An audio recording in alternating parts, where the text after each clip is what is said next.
ऐसे साहब ये फरमाइएगा सर, ये दहशतगर्दी जो बढ़ती चली जा रही है, अब देखें दो सूबे अनसेफ हो गए हैं। बलोचिस्तान देख लें, आप खैबर पख्तूनख्वा देख लें।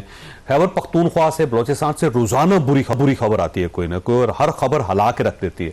तो इसके अंदर भी तो गवर्नमेंट अपनी जिम्मेदारी कबूल करे ना कि फेल होगी। जावेद चौधरी साहब, अनफॉर्चुनेटली सूरत हाल ये है कि 2018 तक तो दहशतगर्दी बहुत कम हो गई थी। जब नई हुकूमत आई PTI की, तो उन्होंने उन्हीं लोगों को वापस जो है उसके बाद अब ग्रेजुअली 19 में 20 में उन लोगों को वापस दोबारा इनवाइट कर लिया जो वहाँ जिनके साथ मसले चल रहे थे। उस वक्त की अपोजिशन इस फैसले में साथ थी, याद रखिए। भले कोई भी कुछ भी हो, जो आपने पूछा क्या वजह क्या है, तो वही हुआ ना कि अब वो सेटल हो गए हैं यहाँ पाकिस्तान में। काफ़ी वहाँ से बाहर के आए हुए दहशतगर्द हैं जो पहले शामिल थे, वो दोबारा शामिल कर लिए गए। अब वो इस तरह के अगर स्टेप करेंगे तो फिर तो वही होगा ना।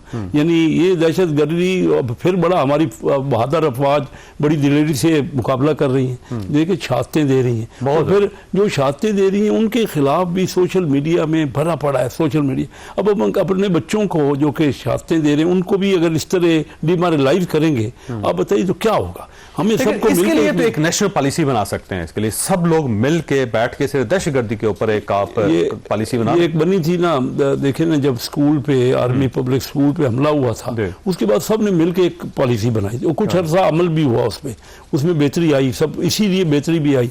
अब फिर हमें बनाने की ज़रूरत है क्योंकि इतना बड़ा वाक़यात हो रहे हैं और इतने हमारे बच्चे कुर्बानियाँ दे रहे हैं, हम नहीं बर्दाश्त कर पा रहे ना। क्या हो रहा है, बैरूनी ताकतें मुलवस हैं इसमें, और हमें मिल के अपने आप को, इसमें तो यूनिटी करनी चाहिए ना। चलो बाकी सियासी मामलात पे इख्तलाफ कर भी, सही बात। तो इस पे बैठ के जैसे एक बार लाए अमल बना था, उसी लाए अमल पे अडायर, फुली अडायर करना चाहिए। जो आर्मी पब्लिक स्कूल के बाद हमने ये बनाया था, एक पूरा तरीकाकार मिल के। इमरान खान साहब उस वक्त धरना दे रहे थे, धरना उन्होंने बंद कर दिया, कौमी मफाद के लिए सब ने मिल के काम किया ना। आज भी आए, यही मसला है, हम मिलजुल के इसका हल निकालें। अच्छा फैसल साहब, देखिए सबसे ज्यादा आपका सूबा मुतासर हो रहा है जहाँ पे आपकी गवर्नमेंट है, मैं वो कह रहा हूँ। और गंडापुर साहब बजाय इसके कि अपने सूबे पे तवज्जो दें, वो वहाँ पे अपनी फोर्सेस को डेवलप करें, जो सिविलियन फोर्सेस हैं उनको डेवलप करें। और CTD, यानी इतना पैसा लगाने के बावजूद CTD वहाँ पे इंटैक्ट नहीं है, वो फंक्शनल नहीं है, तो उसको आप डेवलप करें। और इसके साथ साथ कोई अपना लोकल ऐसी एडमिनिस्ट्रेशन क्रिएट करें कि जिससे ये नासूर जो ख़त्म हो सके। उसके बजाय वो हमेशा यलगार करते रहते हैं इस्लामाबाद के ऊपर। तो फेलियर आपका भी है ना। ये रिटोरिक है जो आप बात कर रहे हैं, इसकी कोई बुनियाद नहीं है।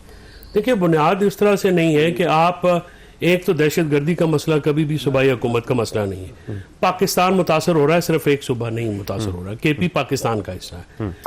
पाकिस्तान के बलूचिस्तान में और KP में और पंजाब में भी और सिंध में भी दहशतगर्दी होती है। ठीक है, ये एक फैक्ट है। आप इसको सिर्फ एक पार्टी में, एक सूबे तक महदूद करेंगे तो आप इसको नहीं, ज्यादा मुतासर वो हो रहा है। नहीं, अब बात यह है, पुलिस सूबे के मातहत है। कौन सी पुलिस फोर्स, सिर्फ पुलिस फोर्स। CTD जो आप काउंटर टेररिज्म डिपार्टमेंट है, वो फेडरेशन के जिम्मे आता है, ठीक है, वो प्रोविंशियल नहीं होता। CTD अगर KP में नहीं डेवलप हुई तो उसके कसूरवार कहीं और बैठे हुए हैं, वो वफाक में बैठे हुए हैं। आप ये देखें कि वहां पे सूबे ने क्रिएट करनी होती है। सूबे ने क्रिएट करनी होती है। CTD करता कौन है? आप ये तफसीलात में जानना चाहते हैं तो मैं चला जाता हूँ। ठीक है, रहने दो ना, तुसी अपना लाइव रहो। इशू ये है कि आप CTD में जो सारा मामला होता है, काउंटर टेररिज्म डिपार्टमेंट में सिर्फ एक पुलिस फोर्स नहीं होती, उसमें इंटेलिजेंस एजेंसीज होती हैं, उसमें आपकी आर्मी के और मिलिट्री की फोर्सेस भी हैं। और ये बेसिकली जो टेररिज्म इशू है, ये तो एक नेशनल इशू है ना सर, किसी एक फोर्स का इशू तो नहीं है, और ना ही एक फोर्स इसको टैकल कर सकती है। देखिए, ये कुछ हकायक है। पाकिस्तान में दहशतगर्दी बढ़ने के कुछ लवाजमात बिल्कुल हैं। सबसे पहली बात यह है कि आपकी नुमाइंदा हुकूमत नहीं है। आप जब एक बुनियाद ही गलत रखते हैं, नहीं, पख्तूनख्वा में तो नुमाइंदा, मैं अर्ज करूं ना सर, अलाउ मी टू से, जब आप अकलियत को अक्सरियत में मुसल्लत करते हैं, हमारा एक वफाकी आइन है, हमारा एक वफाकी निज़ाम है। सूबा उसमें जो है अकेला कुछ नहीं कर सकता। अभी भी आपने देखिए, काबुल से बातचीत करने के लिए KP में आज भी एडिटोरियल है डॉन में, और वो KP हुकूमत जो है वो नॉर्ड का इंतजार कर रही है कि आप ये जो इजाजत दें। देखें, जब तक आप तालिबान के साथ, हमारा कितना लंबा एक जिहाद का 40 साल हमने उनका जहाद लड़ा। जब पहले करज़ाई हुकूमत पाकिस्तान की मुखालिफ थी, उसके पहले जो है वो जो हजारे वाले थे वो जो उनकी हुकूमत मुखालिफ थी। तालिबान के साथ हम मिलके जो है हमारी फोर्सेस जहाद लड़ी थी 79 से। अब हमने जब अमेरिका और तालिबान कतर में बैठ के आपस में बात कर रहे हैं, यूएई और सऊदी अरेबिया वो अपने एम्बेसीज खोल रहे हैं, हम उनके साथ लड़ाई कर रहे हैं। मुझे ये बताइए कि कल परसों जो ज़ेलेंस्की का और अमेरिका का और यूरोप का एक न्यू वर्ल्ड ऑर्डर पे पॉलिसी डिफरेंस आया है, उसमें हम कहाँ पे खड़े हैं, हमारी क्या पोजीशन है उस वक्त? आज की तकरीर में वो गुफ्तगू की गई है, इतना बड़ा वर्ल्ड ऑर्डर में चेंज आ रहा है। प्रायोरिटीज क्या हैं? वो सैरी क्या कहता है इमरान खान से, कब उठता है कब जागता है, रोजे वो तो खबर ही गलत साबित होगी ना सर। नहीं, मैं प्रायोरिटीज की बात करें, नहीं प्रायोरिटीज की बात करें कि तारीख लंबी करनी है, तारीख छोटी करनी है। जब आप प्रायोरिटी अपनी मुल्क की बजाय शख्सियात रख लेंगे ना, जिनको आपने टारगेट करना है और जिनका आपने खेड़े नहीं छोड़ना, ठीक है, तो फिर आपके साथ यही होगा। आप जब तक बुनियाद को एड्रेस नहीं करेंगे, और ये बात सिर्फ एक पहले इमरान खान कहता था, अब सारी पॉलिटिकल जो पार्लियामेंट के अंदर और बाहर सियासी जमातें, इत्तेहाद भी नहीं हुआ, लेकिन वो ये कहते हैं कि जनाब नया इलेक्शन गैर जानबदाराना इलेक्शन कमीशन के नीचे ही मुल्क को आगे ले जाने का हक है, ठीक हो का रास्ता है। ठीक है, अब ये सियासी बात है। एक जो यकसा मौकफ है उसकी एक अपनी अहमियत होती है। हुकूमत, आज हुकूमत में मौजूद पार्टियां आइसोलेशन में, अवाम में भी और सियासी महाज में भी। ये अलग बात है कि पीटीआई की जो सियासी क़यादत है वो किस हद तक कामयाब होती है तमाम को अपने साथ ऑन बोर्ड करने में, वो एक सवाल है, उसका जल्दी पता लग जाएगा। मलिक साहब आपकी तरफ आना, ये फरमाइए सर, ये इमरान खान साहब से रिलेटेड जो है ना, बहुत सारी गलत खबरें गर्दिश करती रहती हैं। हर बार ये कहा जाता है कि वो बीमार हैं, उनको खाना नहीं मिल रहा। अब ये उनके बारे में खबर मशहूर कर दी गई कि वो बगैर कुछ खाए वो रोजा रख रहे हैं, निहार मुंह। और इसके ऊपर भी जाहिर है फिर खान साहब और आज उनकी जो बहनें हैं वो, और फिर सलमान अकबर राय साहब का जवाब आया कि सारी खबरें गलत हैं। तो इमरान खान साहब को मुतनाज़ बना कौन रहा है? और साथ अलीमा खान साहबा ने यह भी कहा है कि एजेंसियों के टाउट्स हैं जो ये खबरें फैला रहे हैं।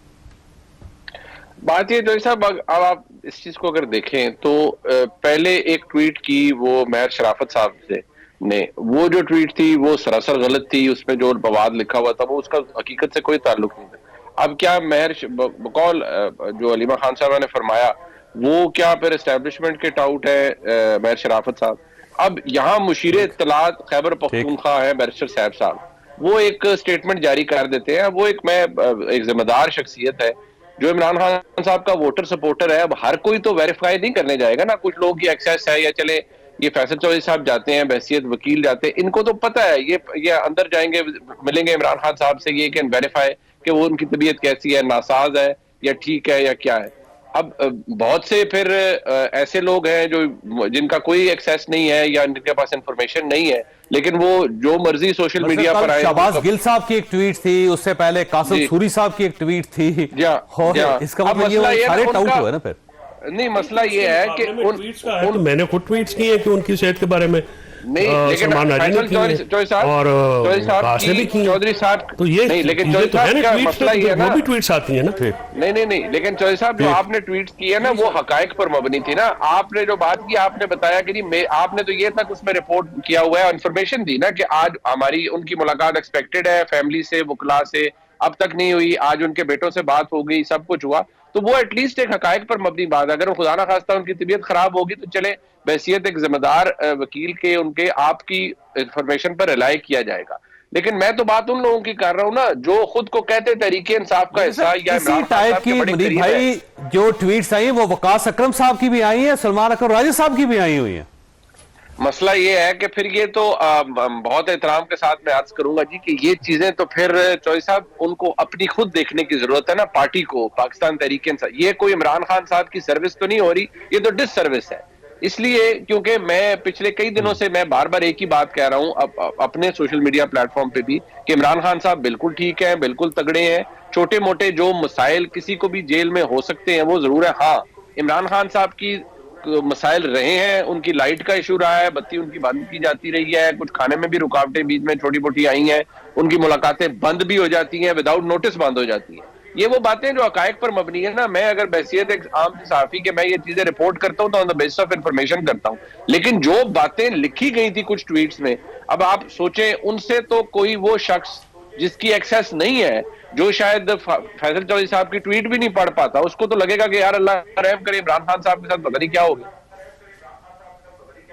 हाँ नहीं, वो जाहिर है उनका। अब मैंने ब्रेक ले ली, लेकिन फैसल साहब आपके पास सवाल छोड़ के जा रहा हूँ कि ये जाली खबरें कौन फैला रहा है और ये कौन है जिनका जिक्र किया जा रहा है, क्योंकि ये जो ट्वीट्स है वो तो पार्टी के अपने लोग कर रहे हैं, तो इसका मतलब आपकी अपनी पार्टी के अंदर टाउट्स हैं। फिर छोटी सी ब्रेक, को ब्रेक के बाद दोबारा